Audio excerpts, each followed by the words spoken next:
Today I'm joined by Eamonn Carey, General Partner at Tera Ventures and former Managing Director at Techstars. We discuss the current startup landscape, what he's looking for when investing in founders, and why he believes we'll be seeing more and more opportunities coming from the East. We will also delve into how VCs may create investment bubbles in hyped industries, and you will find out why I labeled him the kindest investor in Europe. If you're interested in startups and early stage funding, this episode is for you. And as always, don't forget to subscribe to our channels wherever you're watching or listening.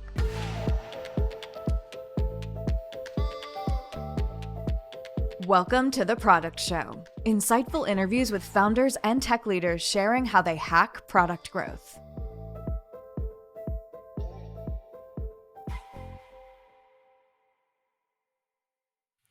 Eamonn, it's a pleasure to have you on the podcast. For people who don't know you, you have a quite diverse, impressive resume.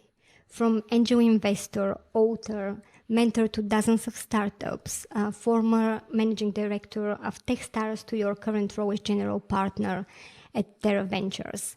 And what I find even more interesting is that before all of that, you wanted to become a journalist. You worked at a radio station for a few years. You even have a degree in journalism. Tell me a little bit more about those early years when you realized that you don't want to be covering the news, but rather making the headlines. Can you pinpoint a moment when you discovered your love for innovation and technology that led you to founding your own company and securing deals with companies like O2, Emirates, Diageo, and many more? For sure. Well, first of all, thank you for having me on, and hello, everyone. I think I was fortunate that being a journalist involves asking a lot of questions and being willing to be stupid, which is a good thing because I would never pretend to be the cleverest person in any room that I'm sitting in. And so as a skill set, journalism was something I was always interested in because it revolved around telling stories and talking to interesting people and learning about the world. And from a young age, that was something I was always passionate about. I always read loads of books, kept my nose to the grindstone in terms of that side of things. I wasn't the most academic person of all time in school. I kind of paddled my own canoe on that front. But I was fortunate that my dad bought me a computer when I was quite young, and so I started playing around with games and coding and various different things, and had always stayed interested in what was happening in the computer world, both from playing games as a kid right the way up to kind of the early days of the internet when I was in college. And actually, when I was in college, I got a part-time job working for an internet startup in San Francisco. I was their kind of European editor. It was a travel company, and the idea that a business could raise money and grow on the promise of getting to scale was something that was quite interesting, but it didn't feel like it was necessarily something that was available in Dublin in the late 90s.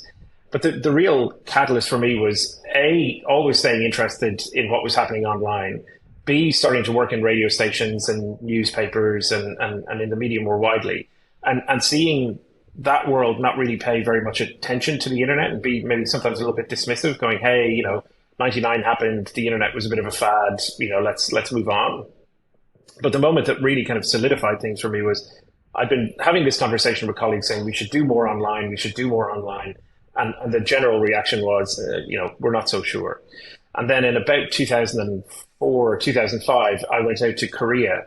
I had two friends from college who were teaching English out there. And so I went out on a vacation to spend some time with them. And I think in my first week, I sat on a subway, and this is kind of in many ways one of the defining moments of my life. But I sat in a subway and a guy came and sat next to me. And he took something out of his pocket and started watching Spider-Man 2, the movie on it. And what kind of device is that? Well, it was as I later realized, it was a prototype. So they were running a thing called a DMB TV trial in Korea at the time, where it was kind of mobile TV.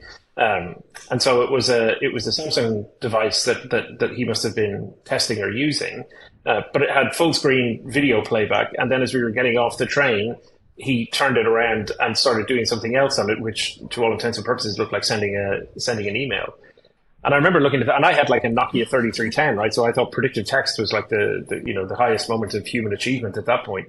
And I saw that and I just thought, good grief, if you think about that device connected to the internet and being able to watch movies or watch TV shows or, communicate, et cetera, et cetera. That to me felt like that was going to be the moment. And so I came back from that trip. I spent the rest of that trip looking at how people use devices and use the internet in Korea, and became kind of obsessed about it. And I came back from that trip going, this is the future. Like, everyone is going to use these devices to access, all aspects of their lives. And, this is kind of 2 years before the iPhone and still very, very early prototype days of Android. But I persuaded a friend of mine to pack in his job. We said, look, because we were journalists, we could do the content side of things. Because I'd been interested in computers from a young age, I could do the kind of code. I mean, I wasn't very good at it, but I could do enough to be dangerous. And because we had, gone through the journalistic process, we knew how to tell a story to people. And so going into 3 or Diageo or O2 or any of the big clients that we worked with in the early days, it was kind of telling them that Korea story, telling them, what we thought the future held. They already knew how big mobile was in many cases, and saying, look, this is going to be the way that things go. And thankfully, we told a convincing enough story that they said, hey, we're going to give you some money and we want you to produce content or produce games or do different things for us. But that was really where it all kicked off, was this real, frustration that the internet wasn't being taken and mobile wasn't being taken more seriously, and B, this belief that, content was going to be a huge part of it and that we could deliver that. Did you act more as an agency or as a production company, and how long did you have this business? Yeah, so we started off mostly as an agency. So we worked with big clients who wanted to produce mobile shows or online shows or podcasts or anything like that. And so we did that for the first couple of years. But the big moments for us in particular, two big moments happened relatively simultaneously. One was the iPhone being released and then the App Store coming to market in 2008.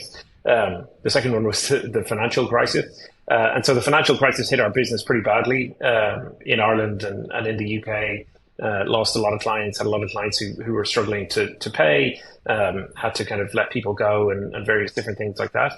We were lucky we'd opened an office in the Middle East, and so we were able to continue to do some work out there. And what was interesting about that part of the world, and particularly the kind of iOS and Android apps coming to the fore, was the idea that, look, we've built this expertise and this muscle doing stuff for other people. Like, let's build our own products. So we started building travel guides in English and Arabic for various different cities in that part of the world. We started building our own kind of apps and products. And in many ways, that was kind of what saved that business and allowed us to exit it out in that part of the world. So I think it was an evolution from being, and one of the challenges of doing the agency side of things is you very frequently have really good ideas that your clients don't quite buy into. And so it was nice for us to be able to go, look, we can kind of paddle our own canoe to a certain extent. We can go, look, we're going to build our own products. We have enough belief in this and we have enough expertise to do it. And thankfully, in many cases, those products paid off. How do you think this experience running your own business impacted the way you evaluate startups and prospect deals at the moment? I think a lot of it comes down to kind of the type of people that you invest in and the types of deals that you look at. And I think a lot about what the first question I ask any founder that I've ever invested in. I think the first question in pretty much 100% of those cases is like, why this business, why this opportunity, why you, and why you? And I love hearing people tell me that like they were so frustrated about an idea for a year or 2 years that they decided to build something, or they couldn't believe that this product hadn't been released and that, they decided to go and do it themselves, or they were, a lawyer for 3 years and they saw this huge inefficiency in their daily workflows and they decided to go and build something to solve for that. So it's certainly kind of, it made me think an awful lot about founder market fit. It made me think a lot about kind of the resilience that founders need to have. It made me think a lot about the support network that founders need to have around them. So it certainly kind of gives me a perspective going into deals. And I think the other big thing now is, investing is at least somewhat competitive, right? Like I think maybe a little bit less so at the moment, but for the last couple of years, there's been a lot of money sloshing around and a lot of entrepreneurs have had choices about where they can take their capital from. And I think one of the big things for me is being able to go to founders and say, look, I've started businesses, I've had successful outcomes, I've started businesses, I've had unsuccessful outcomes, I've stared at the ceiling in my bedroom for hours and hours and hours at night and probably draw you a picture of the cracks from memory. And so I think there's a lot of that kind of empathy that that comes with having started a business and gone through the process of hiring your first person or firing your first person or asking for help or, God forbid, realizing that you're occasionally wrong. You were at Techstars, which is a global network for startups and accelerator that everybody really knows. But then you shifted your focus to the Baltics and Eastern Europe. You are now running Tera Ventures. Tell me a little bit more what you guys are doing and why your interest shifted to the East. Yeah, so I think, so Tera, we're a generalist pre-seed and seed fund investing in founders in the new Nordics. So typically investing kind of 500K up to 1.5 million in businesses. We're very high conviction investors, so we like to lead rounds, we like to take board seats, we like to be very hands-on with the founders that we back, and kind of one of the reasons that I'm here in London is that a lot of the founders that we back think about London or the US as their big expansion market once they've kind of proved out the model in Estonia or Finland or Sweden or elsewhere.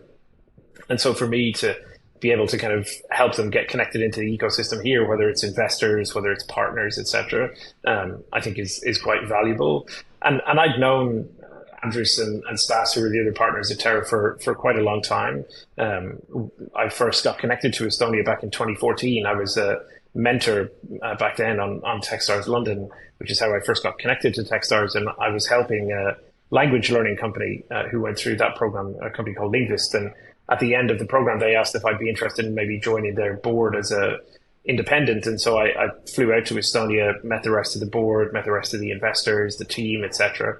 And I guess in some respects, because it was an anomaly to have an Irish guy flying out to Estonia to meet companies, they made some introductions to other accelerator programs or to other companies. And I just started going over and back a little bit more often and really met lots of founders there.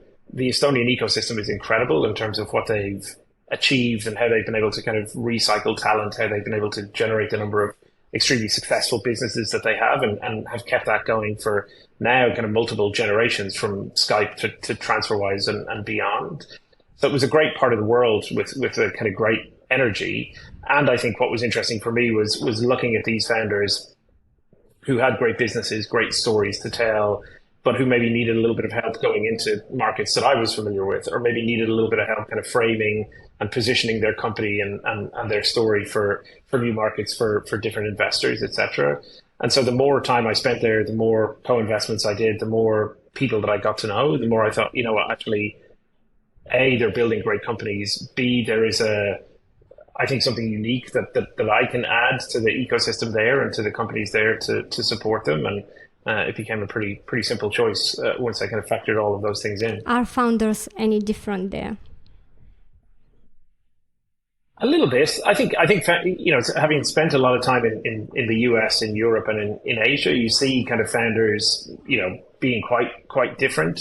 I think in Europe more widely, but Northern Europe in particular, you know, people tend to be maybe a little bit more reserved. You know, they tell you about their business, but they maybe don't sell the sizzle of the business in the same way that a founder in the US might do. And if you go to a Web Summit or Collision or a pitching event or anything like that and look at the way that US founders pitch their business, they're much more focused on the vision, they're much more focused on engaging with the audience, etc. I think with European founders, sometimes we tend to focus a little bit more on like, here's the brilliant stuff we're doing now, here's, you know, how we're generating revenue, and then almost an afterthought is the vision. So I think there's a difference in confidence that changes over time. I think there's a difference in how people message their businesses and explain, you know, exactly what it is that they're doing. But then by the same token, there's a difference in terms of how people react to feedback. I mean, I've worked with some founders from, you know, the US who don't take feedback very well, who don't react very well to constructive criticism, etc. Whereas I think any of the founders that I've worked with in the Nordics, Baltics, CEE region, etc., you know, even if they think you're an idiot for saying what you're saying, I think they're always happy to kind of have a dialogue and have a conversation and kind of dig into things. So I think there's quite a systematic approach that founders in Estonia take to everything when it comes to starting the business, doing their customer discovery, building the MVP, etc. And I think they do an amazing job of that. I think part of my job is to kind of help them then get that message across that these are very structured, systematic people who are building something amazing. And like, let's make sure that we give them the opportunity to tell the world what that amazing thing is going to be. Oh, that's very interesting. Tell me about what is it the perfect pitch for you? What do you like to see in founders' pitch decks, but also in terms of quality, what kind of people are you interested in? Yeah, I think, I suppose I'll give a slightly annoying answer in that it depends. I think for a first meeting, right, the best pitch for a first meeting is the shortest one possible, right? Most of the first meetings that I do with companies, you'll be maybe mentoring on an accelerator program or doing a quick intro call. So it might be 15 minutes or 20 minutes, or you meet them at a conference and it might only be 5 minutes that they have. And so what you have to do in the first minute of that is get me really excited, like convince me early on that I should want to take a second meeting with you, or that I should, if it's at a conference, that I should be saying, oh, actually walk with me to my next meeting and let's spend a little bit more time together. So I want someone to kind of almost treat their pitch. And this was advice I gave to people at Techstars and for, lots of companies outside of that. Treat your pitch almost like one of those teaser trailers that they show before like a Star Wars movie or a Marvel movie or whatever, where it's like, it's 30 seconds long. It might just be one thing, but it's enough to make people go, take my money. Right? Like I want in. Like the goal of those meetings, the goal of every meeting should be to get another meeting. Right? If you meet me once, you should want to meet me 3 or 4 times. Eventually you want to meet me in a partner meeting. And then the next meeting is when we decide to invest and it's your first board meeting. So you should constantly be thinking about that. And so the pitches that are best are the ones that either build excitement or build intrigue or tell me something really interesting about the founder early on. Because that's what's going to get my attention. That's what's going to kind of pull me in. Because you've got to think as a founder, even if we're doing, a call like this, or if I'm meeting you in person, there's a non-zero chance that my wrist will vibrate or my phone will vibrate. Or if we're at a conference, someone that I know will walk past and say something, or someone will walk past and say something. And so you got to kind of think, okay, how do I pull this person in and get them as excited as I can so that the rest of the world kind of disappears for them and they stay focused on me for that time. So I think thinking about like what it is that's super interesting about what you're doing, that might be traction, it might be the team that you've built, it might be your background, it might be a unique solution that you identified from years of experience or lots and lots of research. So that's kind of the perfect pitch to hook me in, right? Like make it really short, make me ask you lots of questions, right? Again, advice that I give to everyone is like you have 2 ears and 1 mouth. In those kind of, if you're a founder, you should be using them in that proportion, right? You should, in those meetings, initial meetings, if you can get me talking a little bit more than you, then hopefully, if it's me and I'm not a total idiot, I can give you some information. And B, if I'm getting excited, I'm going to talk more. I'm going to ask more questions, etc. So I think that's the perfect first meeting. And then subsequent meetings, I talked about this recently where we invested in a company in Finland called Rental. And I think, they were one of the most impressive companies that I've ever seen pitching. We had the first conversation. I was interested by what they were doing. But as we kind of went through the second conversation, they had a really detailed data room on Notion. And so as we talked, they were able to say, hey, yes, we can talk about competition. And here's a link to a Notion page that has kind of a 1,000-word essay effectively on all of our competitors and the pros and cons and points of differentiation, et cetera. Awesome. Oh, when we're talking about financial models and key hires, here's a link to another page. And so for me, like that showed that they were really, really well kind of structured, thought through. They had all of the information at their fingertips. They were prepared to go through a fundraising process. But also, I have 2 other partners that I have to, we're a conviction fund. I have to get them to believe in this company. And it's my job to pitch the company sometimes to them. And so that data room to be able to send to them and say, hey, if you have a concern about A, B, or C, the answer is in here. They've put in chapter and verse. So the founders that come really well prepared, again, even at Techstars, the founders that were able to come and say, I want to do Techstars because I know you invested in this company before, or you have these 2 people as mentors who are going to be able to help me with A, B, and C. Fortune favors the prepared mind, to use a cliche. And I think the companies that show that level of preparation are the ones where I have a high degree of confidence that if they're prepared to do that when they're fundraising, they're going to prepare their materials really well when they go and do sales. They're going to prepare their onboarding really well when they go and hire someone. They're going to be structured in the way that they do lots of things versus like, I have conversations all the time with companies who get on a call and kind of go, hey, I don't know much about you. Can you tell me a little bit about what your fund does, or can you tell me a little bit about, I kind of feel like if you're going to do a VC conversation, like it takes 10 seconds to look up the fund website and go, okay, generalist fund doing A, B, and C. And one of the big challenges at the moment is the number of automated emails that I get from founders going, hey, do you want to invest in my company? We're doing, company, whatever we're doing in a market that we don't invest in. And you kind of think, look, it's really easy to do this research. And the fact that you're not doing it shows me that you're lazy. And if I think you're lazy, I'm not going to invest. If a company, if a founder is lazy, it means that the likelihood of failure is much higher. The likelihood of me and others having to do tons of work to try and fix it is very high. And why would I spend that time with someone who's lazy versus going, hey, there's someone who's really well prepared, where maybe there's a few more question marks around the business, but I know that actually the feedback that we give them will translate into action. Awesome. So do your homework, come prepared, make the investor excited about your idea and leave them wanting to learn more. So it's annoying when they're lazy. It's annoying when they ask questions about things they could have checked online. What else are other red signs and mistakes that founders make, and it's like a huge no for you? I think that the preparation one is the biggest. I think being lazy in how you structure information, and I've had this debate mentally and with other VCs, and I've struggled with it at times, but I've come around to their way of thinking that, the way people present information is really important. And so if I get a pitch deck that has loads and loads and loads of text, that has no pictures of the product, that, goes into kind of crazy amounts of detail about things that are irrelevant, I think, communication obviously is really key, and being able to communicate information quickly and easily is critically important. I think as you spend more time with people, there are personality traits or behavioral traits that you learn to look out for. So the one that it's a little bit easier when we were doing things virtually, but when you're interviewing a company or when you're meeting I love meeting the whole founding team. If you ask a technical question and the CTO starts to answer and the CEO speaks over them, it's like, no, well, actually what they're trying to say is X. Or you can watch companies, like different people react. So like the CMO talks about some strategy that they're doing and you can see the CTO like roll their eyes. Right? There's lots of little non-verbal cues that you can start to pick up on that kind of say, look, are these people actually working well together, or do they hate each other? Or how well, obviously, do people react to kind of criticism or feedback, etc.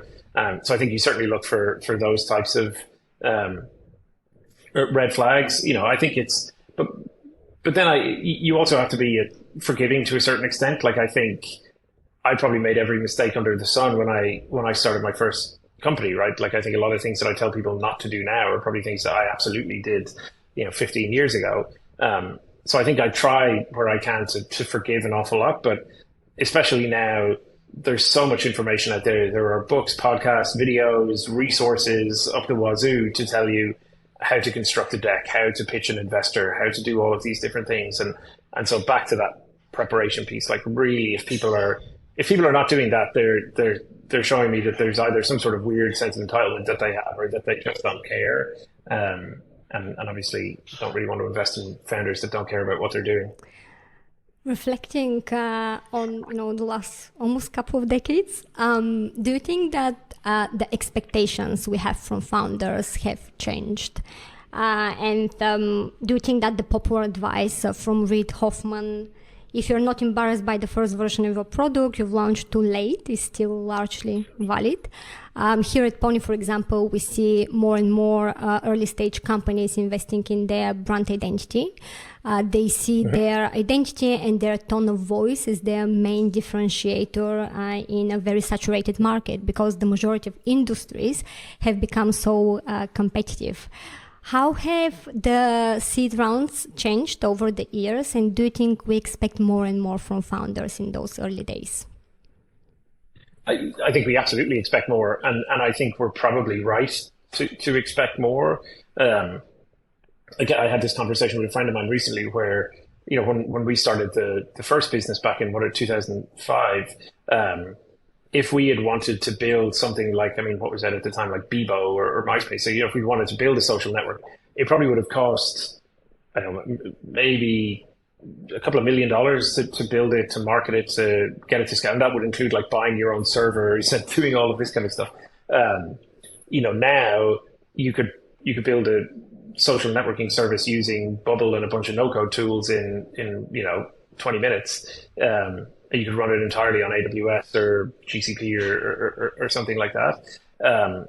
So I think the barriers to entry in many respects have gotten an awful lot lower, and the expectation of quality has probably gotten higher as a result. I think, that Reid Hoffman quote is still very true. If I look at even the most successful companies that I've backed in recent years who really had their ducks in a row in terms of the product positioning, messaging, branding, etc., even those companies have gone through a bunch of changes over the last couple of years. I think no matter how big or good your company is or how well polished it is when you launch, you're still always going to look back at it and go, oh my God, I can't believe we used that font, or why did we use that color, or that photograph. There's always going to be something that will make you a little bit embarrassed.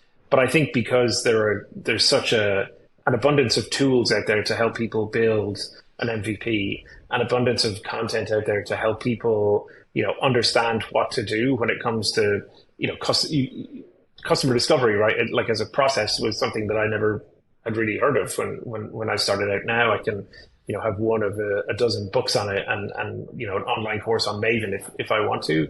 So I think expectations are higher, but I think that also leads to better quality founders. And to be honest, it's also flattened the globe, right? Like it used to be the case that companies in the US were amazing. They had access to lots and lots of capital. They built fast, they scaled fast, et cetera, et cetera.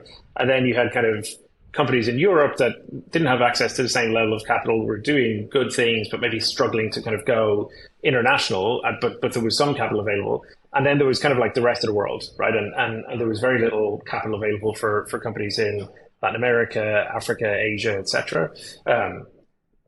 But my firm belief at the time was like that the talent was evenly distributed, right? Just the capital wasn't. And if you look at the last 10 years and 5 years in particular, you look at the explosion of fintech in African markets. You look at what's happening in e-commerce in Asia and how much that's influencing, e-commerce entertainment much more in Asia and how much that's influencing the rest of the world. The growth of amazing large companies in LATAM and other markets. Now everyone's realized that talent is evenly distributed, and it's easier for folks in those markets to get access to tools to let them kind of prototype, test, launch, and get to some scale quicker. And I think that's been a real net positive. Like it's increased the total amount of global competition, as it were, for eyeballs or share of wallet or anything else. But I think it's unlocked a wave of innovation that's just been really inspiring to see. Yeah, absolutely. And it kind of this democratization to access to resources, it helps you to filter the right people who are resilient, who are inventive, who are creative when it comes to how they're going to use those resources. So it's amazing to see, more and more, even here at Pony, we see more and more founders and companies coming from different parts of the world. It's not so much like Western-centered culture anymore. Yeah, and that's a huge shift. And as I say, I think the influences, you look at everyone in Europe wants to build a super app. Well, that idea came from kind of WeChat and others in the Chinese market. You look at, the rise of live streaming. So much of that has come from that part of the world. So I think there's a lot of innovation and excitement happening there, but there's also an awful lot that we can learn from that neck of the woods as well. Yeah. What are some of the industries you're particularly excited at the moment, and where do you want to see more startups coming from? Yeah, I think I've had a fairly similar kind of investment thesis almost since I started, certainly for the last kind of 7 or 8 years. So for me, I think there are really kind of interesting opportunities in technology for let's call it kind of the aging populations. So I meet lots and lots of companies who are building, some social network for 16-year-olds who have a low attention span, lots of competition, and not very much money. I mean, far fewer people building products for 60-year-olds who own their own houses, are probably the last generation to have a proper pension fund, who in many cases worked with and on laptops and PCs and tablets and smartphones, etc.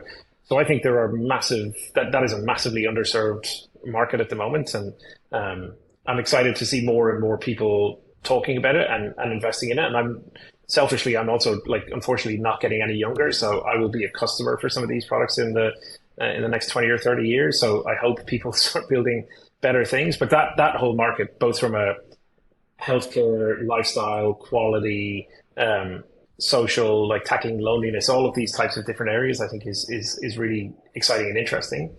I think, how people have fun, right? This kind of idea of almost escapism is something that I think is really exciting. And part of that ties in with, what Meta are doing with Oculus and the Quest, what Apple are doing with the Vision Pro, etc.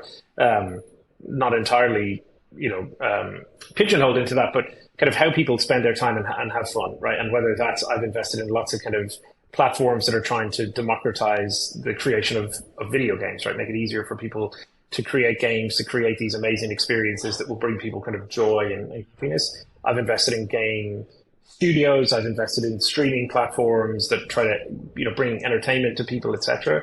So I think how we kind of spend our leisure time, but most importantly, how we put a smile on our face or how we get into a kind of flow state is really interesting. And it's not something that lots of VCs will invest in, but I ran a games company for quite a while. And so love that part of the world. I think there are still huge opportunities in machine learning and AI.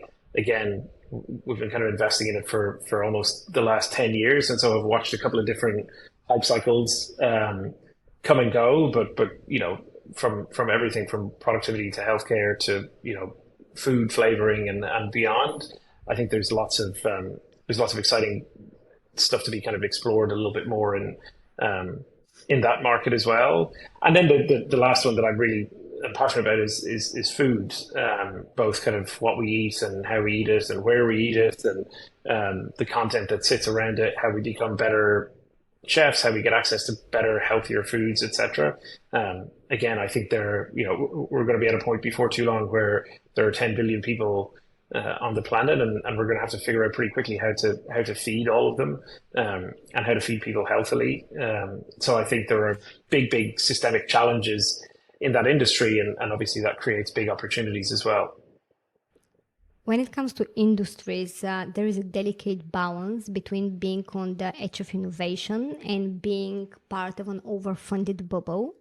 As an agency, we closely monitor that because we are part of the cycle. We work with companies that have just raised a round usually.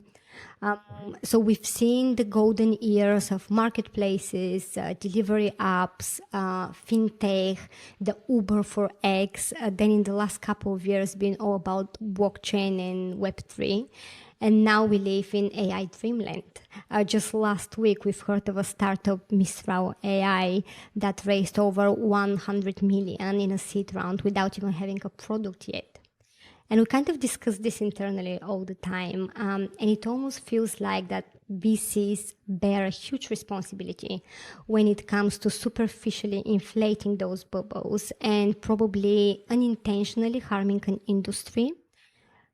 Do you agree with this point of view? Is the first part of my question. And then the second is, as an investor, how do you distinguish between like real innovation and, somebody who just wants to be part of the hype? And do you sometimes feel pressured to invest in a hyped industry? So I think the second question first, you definitely... I don't know if I don't think we feel pressure, certainly in our case, I don't think we feel pressure from our LPs or, from our advisory committee or anything like that. I think we probably almost mentally create the pressure ourselves because you see so many of your colleagues investing in various different businesses. So I think certainly you can back yourself into a corner a little bit. And I have seen people do that across many of the verticals that you mentioned. and certainly know a lot of people who kind of went, okay, now I have to have like a Web3 strategy, even though I don't really understand it, but because I feel like I need to have at least one or two, bets, as it were, under my belt before I go and talk to our investors about investing in the next fund that we do, etc. So there is a certain amount of pressure that's there. I think largely kind of artificially created. There's also a certain amount of pressure that you create because you go, well, because this has become such a mainstream topic, a lot of the kind of fund of funds and institutional investors who invest into VC, this is a question that they're gonna ask, and they will be sold by other funds like, oh yeah, we're experts in this, like we're all in on Web3 or generative AI or whatever it is, and they're like absolutely riding a hype train. So there is a certain amount of pressure that you create, and there is a certain amount of responsibility that investors bear for some of the kind of hype and silliness that ends up surrounding some of these markets. With that said, if I look back at kind of the Web3 and crypto piece, if I look back at, or now kind of reflect even on the last couple of weeks of activity in the AI and LLM and, GPT and generative AI space, I think people are kind of placing a bet in the hope that this is one of those generational shifts that, lots of people invested in any number of search companies in the, kind of late 90s, early 2000s. Lots of people invested in a plethora of social platforms. And obviously, if you back the right horse, the return is pretty substantial, right? Like I think Andreessen Horowitz's investment in Coinbase returned basically all of their funds put together, or gave them that amount of money back. So I think there are these kind of generational shifts in technology, or what people perceive as generational shifts in technology, that investors then think, okay, I have to pile money into this, because if this turns into $1 trillion company in the next kind of 15 years, well, then the fact that I invested 5 million, it won't matter. I mean, if you look at the angel investors who put 50K into Uber back in whatever it was, 2007, 2008, right? At its peak, that was worth 200 million. So that's a pretty decent return, and so you can understand sometimes why people go bananas for it. I think net. I'm not sure it's great for the market. We had all of the hype around the ultra fast kind of grocery delivery, especially here in London over the last couple of years, and I mean, billions of pounds sunk into businesses in that market. That in some respects I kind of look at and think, wow, could I have gone to a company where they were doing something really innovative in healthcare, or they were doing something really innovative in food or other sectors. So there is a bit of a challenge, and I do wonder what the future is going to hold. I suspect there will be at least a little bit, if not a reasonably large pullback in VC as a whole. I think a lot of family offices, a lot of those types of folks are just doing direct investing now. They maybe won't become LPs and funds to the same extent. I think a lot of bigger funds and fund of funds, the mix of public holdings and real estate and VC that they have has been skewed because public markets have suffered so much. So I think there will be a bit of a retrenchment in the number of funds that we see. The CEO of Techstars has come out and said that she thinks that probably half the funds that exist now won't exist in a couple of years' time.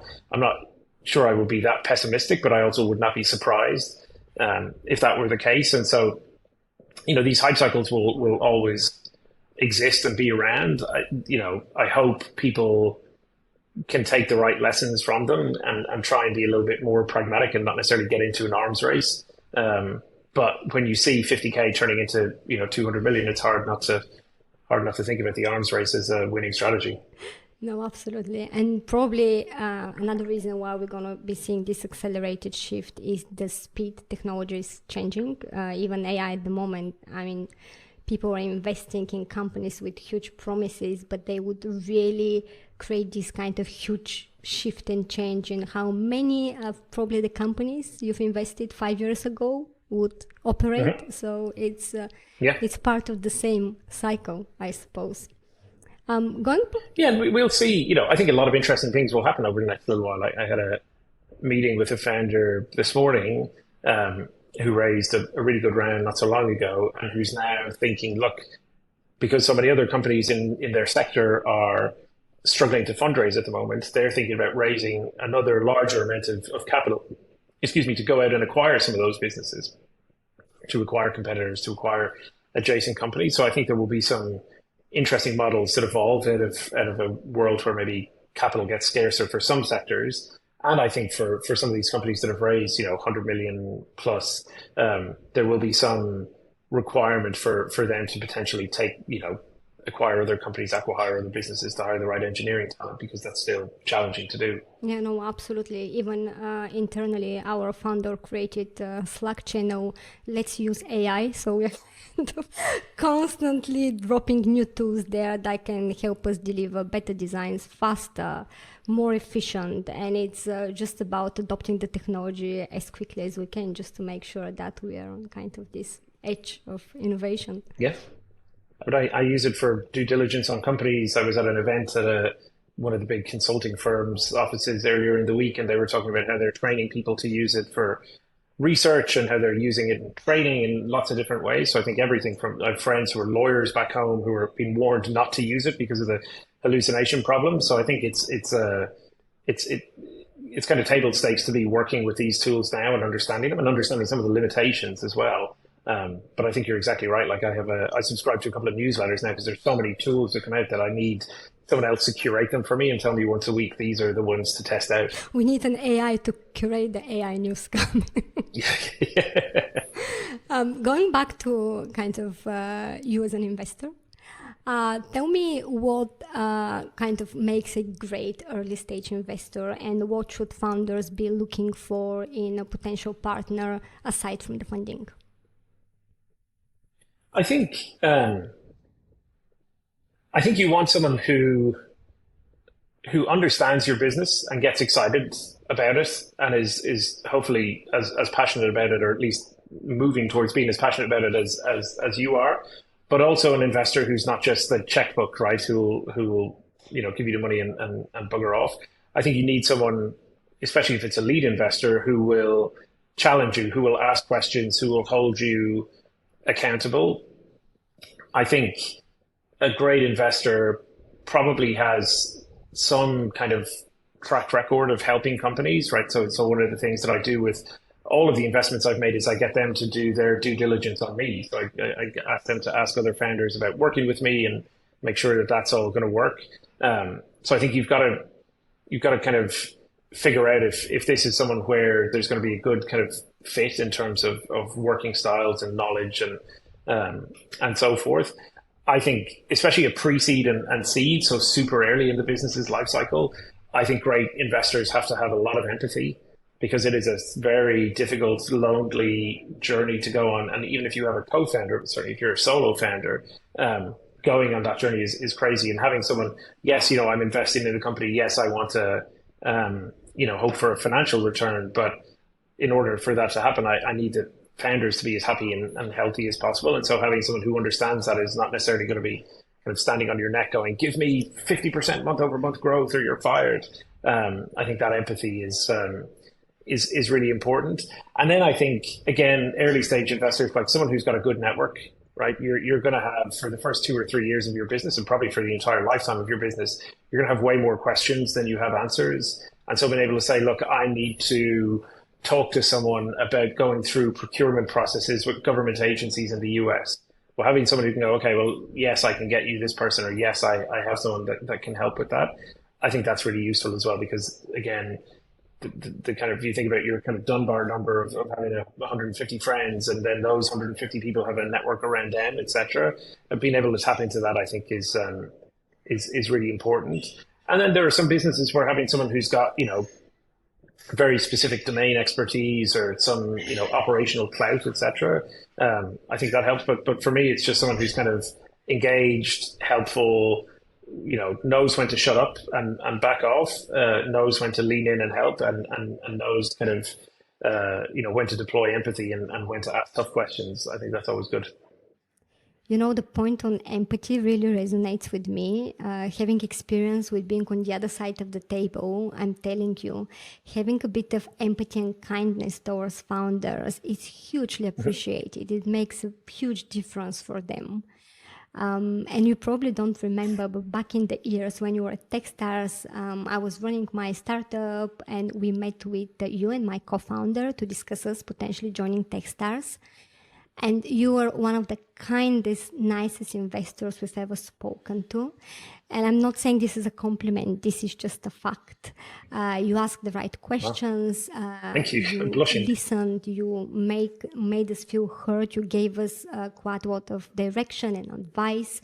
And you left us with this positive aftertaste and quite a lot of ideas to work on. You won't believe the amount of arrogance and cocky behavior founders have to deal with. That is completely unnecessary. Why have we built this culture? I have no idea. Yeah, I think it's counterproductive in so many ways. I think the most of the best referrals that I've had in terms of investments that I've made have come from founders that I've worked with. Right? They very rarely come from other VCs, and as I say, the majority of companies that I've invested in where it's been very successful, it's like another founder has said it to me, or I've specifically said, I want to invest in this sector. I'm going to go find everyone in that industry and try and talk to as many of them as possible. But it amazes me, having backed lots of companies and seen all of them go through funding rounds successfully and unsuccessfully, the extent to which people try to make themselves feel big by making other people feel small, and it's kind of needless. Like, I think it's no skin off any of our noses to do a 15-minute call, have a conversation. I'll freely admit there are probably people watching this who go, you never sent me a no, or you ghosted me or whatever. Like, I do genuinely try my best to go back to everyone, but sometimes stuff falls through the cracks. But I think it's our job to be honest with people, but you can be honest with people without being an asshole about it. And I think that's a real balancing act. And that's why, again, I think a lot of early stage investors who are former founders tend to do better because they recognize what it's like to be vulnerable and pitching your business at a point where you're not even sure if it's a good idea. And then you have to pitch someone else who's like, you're kind of like, well, they're definitely not going to think it's a good idea. I think it's incumbent on us to try and be a little bit nicer. Because as I say, it's like starting a company is the scariest, weirdest, stupidest thing that I've ever done. It's also the best and most rewarding and most fulfilling. But I think anyone who started a company knows that you've signed a deal, something amazing has happened, and you're like, it's incredible, I love it, like everything's amazing. And then 2 minutes later, one of your top team members resigns, or you get sued. We got sued by a large clothing firm, bizarrely, in my first company. And so you go from like extreme elation to total despair, and that's kind of your day, right? It's this. There's never really a period in the middle where you're like, oh, well, I'll have a week of just being okay. It's like, it's constant up and down. And I think recognizing that and not being an asshole about it is a good thing to do. Definitely a good thing for everyone, not just in investment, everywhere, right? Yes. I think the world could do with that, actually. Thank you so much for your time, Eamonn. It's been an absolute pleasure having this chat with you. And before I let you go, can you share with us your biggest regret as an investor? Is there a deal that you passed on that you wish you have invested in? Yes, there is, unfortunately. So I was in Dubai a couple of years ago, and a friend of mine said, "Hey, you should meet this guy. He's building an app. I think he's great. I think the app has real potential, etc." And it was a kind of a taxi, like an Uber type of business. And so I went to meet him, and I used the app to get there. And obviously most people have probably used Uber or one of these kind of Bolt or others. So you open the app, you tap it once to go, this is my location. You put in where you want to go, and you tap it again, and away you go. In the case of this app, Kareem, I think there were maybe, I counted it at the time, it was either 9 or 11 taps that you had to do to hail the cab. Now, the in-cab experience was great. They had really thought about that and how to make it kind of as pleasurable as possible, but the app wasn't great. And so I went and I met the founder, this guy Mudassir, and we met at a club, like a members club in the financial center in Dubai. And I went and they were like, oh, you have to wear a jacket to come in. I was like, look, it's 40 degrees. And I don't even own a jacket. So they gave me a jacket, which was about 10 sizes too big for me. And so I went into this meeting kind of not so sure. And I met Mudassir and I was blown away. He was amazing, like a really nice guy, very humble, we had a conversation. We talked a lot about the UX of the product, etc. And I came away from that meeting thinking there's something kind of interesting here. And I'd spent a little bit of time in the Middle East, so I thought there were and are still huge opportunities in North Africa, Middle East, Gulf states, etc. And they had thought a lot about that kind of user experience and how things were different and subtle and major ways there. So I had another chat with him, had a chat with his co-founder, and talked to a friend of mine in the US, and we said, hey, look, let's put a little bit of money in here. They're smart guys, etc. And for whatever reason, we ended up effectively kind of talking ourselves out of the deal. You were kind of, oh yeah, but wouldn't it be easy for Uber to launch there? And oh, now Lyft have launched, and I think Bolt had just launched as Taxify in the Estonian market at the time. And so even though the thing that was interesting was this insight into the region that was probably the rationale for investing, we thought, oh no, we'll leave it. It's a good idea. He's a nice guy, but the market is too crowded, etc. And actually, I should have just gone, I back really nice people. I back great people. And actually, even if he pivots this idea into a helicopter rental business or a dog walking business, I don't care, because Udasser is a great guy and I want him to succeed. But we said no. And then about 3 years later, they sold the company to Uber for $1 billion. So that was a rough experience. But it was one of those ones that you kind of, like, I try to go back. If a company I've passed on goes on to become successful, I do try to go back and go, well, why did I pass? What was it? Did I make a mistake? Did something go wrong in the process, etc.? And in that case, I made a mistake by not just going, look, my job as a pre-seed investor is to invest in amazing people. And is the idea that they're working on going to be the one that they win with? I don't know. Is it going to be this time around? Like, there are some people I've backed on, like, look, I just want to have an option to invest in your second or third company, because even though the first one hasn't been successful, you will be. And if I can come along on that journey, then I will. But in my defense, I was a lot younger in my investing journey back then. But yeah, that was a big and expensive mistake. I have one more question now when you said that. Okay. So now, reflecting on your mistakes and the learnings from the last couple of decades, what do you think are some common factors that suggest that a startup is going to be successful?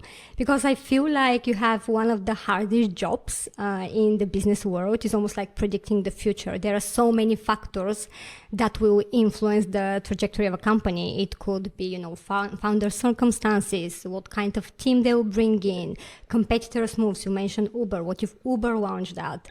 And so on and so on. So are there any kind of common factors that suggest that maybe there is something in here? I wish, I wish the answer was yes, because then I'd be like, this is my algorithm and I'm just gonna apply it all the time. Straight away. You're right. Like, it is so many different things. Like, the fundamental thing that I come back to, and someone said it to me once. We had a dinner with a bunch of the companies that I've backed, and a friend of mine came afterwards. They said, they're all just really nice people. And that's what I want people who are driven and passionate and engaged and are going to do something to kind of change the dial in the world. But I don't know that there is a common thread, because every business is so different. And again, I've invested in companies that were going in this direction when I invested. They're now somewhere over here and they're infinitely more successful, even though I probably thought, hey, this direction is more interesting. But it's all over the map what generates kind of successful companies. I think it's the environment around them, it's the people around them, it's so many different things that I know a lot of VCs kind of go, hey, we're building an AI to help us with decision making, or we're going to take all of these things into account. It's like, I don't know that there's an AI that can do that yet. There's probably something that can give you some signals at a very basic level, but you have to train it on a data set that maybe says, hey, you exclude people who didn't go to a global top 50 university, right? And then it's like, well, I didn't go to a global top 50 university. A lot of people I know didn't go to a global top 50 university, and they're very successful. Or, you only want people who studied these subjects. Well, I studied journalism. Like, there's not let's just say the global market for journalism is not what it was, 100 years ago. So I think people can kind of develop frameworks. I think you're right that part of our job is predicting the future and trying to figure out, like, what are people going to be doing 5 or 10 years from now. But in order to do that, you have to have a certain amount of fluidity in the present to go, I don't know if, beyond visual line of sight drone operations is going to be a big business in a couple of years' time. But I think this group of founders are amazing. And I buy that if anyone is going to do it, it's going to be them. And so you back that business and hope. So I think fundamentally this is a people business at my stage. When you're a Series A or Series B business, you can look at LTV over CAC ratios. You can look at conversion rates. You can look at all sorts of different kind of, very mathematical formulas that allow you to kind of determine success or failure. But when it's, one person and maybe not even a PowerPoint, I backed a company called Alina a couple of years ago. It's a mental health startup at Techstars, and Mandana, the founder, came in at idea stage. We had coffee together. It was supposed to be 15 minutes. It turned into an hour. I nearly cried during it. It was an amazing kind of conversation. And 15 minutes in, I was like, look, I'm investing in this person. I don't, they could tell me the craziest stuff ever and I'd still invest. But, so I think some of it, you just have to kind of really back your ability to trust people and train that as much as you can. And that then, like when I'm helping people hire, when I'm helping people with board members, etc., like that's, I think my job is part investor, part therapist, and part priest at times, and I'm not sure which one I spend the most on. I think you actually kind of answered this question. It's your gut feel about the person in front of you, how much trust you have in them. Yeah. It's about, I'm sure LPs would tell me, no, you never say that. You have to have some sort of mathematical principles that you apply. But no, for me, it's, if I'm going to invest in a company and I'm going to join their board, I'm going to probably be hanging out with them once a month for 10 years, right? Average life cycle to an IPO is 10 or 12 years. The average length of a marriage in the US is 6 years. So you're making a very long-term commitment to the founders that you back. And so you have to be sure that, they're the type of people that you're going to want to spend a bit of time with and that you're going to be very happy helping with, and, that you'd be happy to have them for dinner or go and hang out with them on, 12-hour airplane flight to San Francisco or something like that. Yeah, we'll have to be very careful who we spend our days with, right? Yes, made plenty of mistakes. The Product Show is brought to you by Pony, a design studio helping startups and scale-ups build and optimize their digital products at speed. Check pony.studio to learn more.